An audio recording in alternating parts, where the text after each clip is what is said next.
Hamirpur block Congress के पदाधिकारियों ने पुलिस भर्ती घोटाला मामले में गांधी चौक पर जोरदार प्रदर्शन किया और पुलिस भर्ती मामले में हुए घोटाले की उच्च स्तरीय निष्पक्ष जांच की मांग के लिए राज्यपाल को डीसी के माध्यम से ज्ञापन भेजा। इस अवसर पर जिला कांग्रेस अध्यक्ष राजेंद्र जार, ब्लॉक अध्यक्ष सुरेंद्र पटियाल, पूर्व विधायक अनीता वर्मा, कुलदीप पठानिया, प्रदेश प्रवक्ता नरेश ठाकुर, बार काउंसिलिंग सदस्य रोहित शर्मा के अलावा काफ़ी संख्या में कार्यकर्ता मौजूद रहे। पूर्व विधायक अनीता वर्मा ने कहा कि प्रदेश अध्यक्ष प्रतिभा सिंह के निर्देशानुसार आज सरकार के खिलाफ धरना प्रदर्शन किया गया और पुलिस भर्ती पेपर के लिए सरकार पूरी तरह से जिम्मेदार है। उन्होंने कहा कि बेरोजगार युवाओं के साथ सरकार ने धोखा किया है और हजारों युवाओं के भविष्य से खिलवाड़ किया है। उन्होंने कहा कि पेपर दोबारा करवाने से युवाओं पर अतिरिक्त बोझ बढ़ेगा। उन्होंने कहा कि आरोपी लोगों के लिए गैर जमानती कानून बनाया जाना चाहिए और सीबीआई जांच करवाई जानी चाहिए। वहीं ब्लॉक कांग्रेस अध्यक्ष सुरेश पटियाल ने कहा कि ब्लॉक कांग्रेस के द्वारा पुलिस भर्ती में धांधली की जांच के लिए धरना प्रदर्शन किया गया है। उन्होंने कहा कि जिन बच्चों का चयन हो गया था उनके भविष्य के साथ खिलवाड़ हुआ है। जिला कांग्रेस अध्यक्ष राजेंद्र जार ने कहा कि सरकार की आदत बन गई है कि 4.5 सालों में कई विभागों में भर्तियां हुई हैं, उन सभी पर शक की सुई घूमी है। उन्होंने कहा कि प्रदेश सरकार धांधलियों की सरकार बन चुकी है और अपने चहेतों को अंदर खाते से नौकरी दिलवाने की फिराक में सरकार रहती है।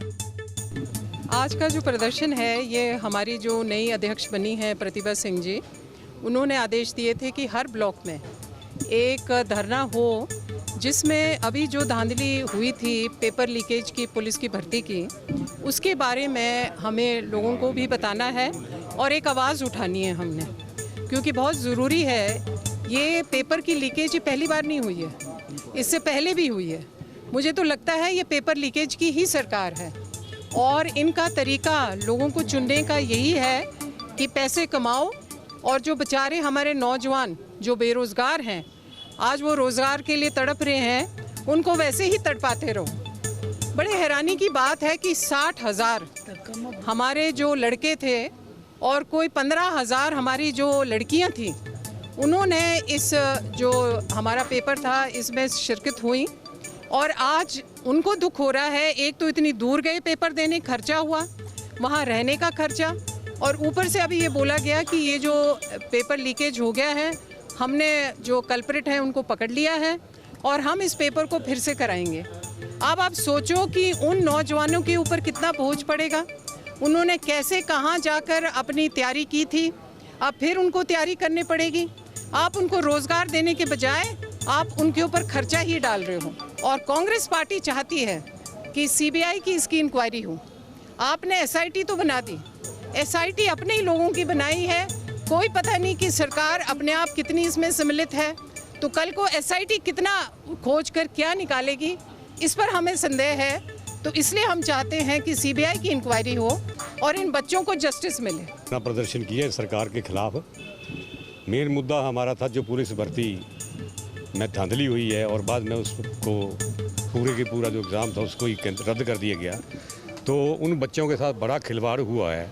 जिन बच्चों की सिलेक्शन हो गई थी, कुछ एक मेरे को सुनने में आया है कि कुछ एक लड़कों की यानी कि शादी फिक्स हो गई, कुछ ने मोटरसाइकिल खरीद लिया कि मेरी नौकरी लग गई है तो चलो मैं किस्तों में भेज दूँगा। लेकिन उन लोगों का दिल बहुत मायूस हुआ जिनकी अब शादियां टूटने के कगार पे आ गई हैं।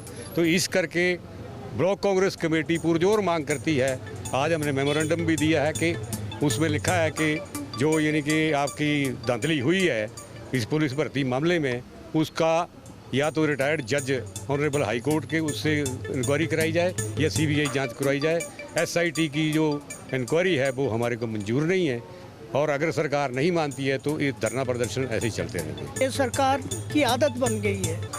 जितने भी 4.5 वर्षों में जब से चाहे और विभागों में भी ये भर्तियां हुई है, उन सब के ऊपर शक की उंगलियां उठी हैं, हमेशा उठी हैं। 2020 में भी पुलिस भर्ती में ये धांधली हुई थी, बड़े स्केल पर धांधली हुई।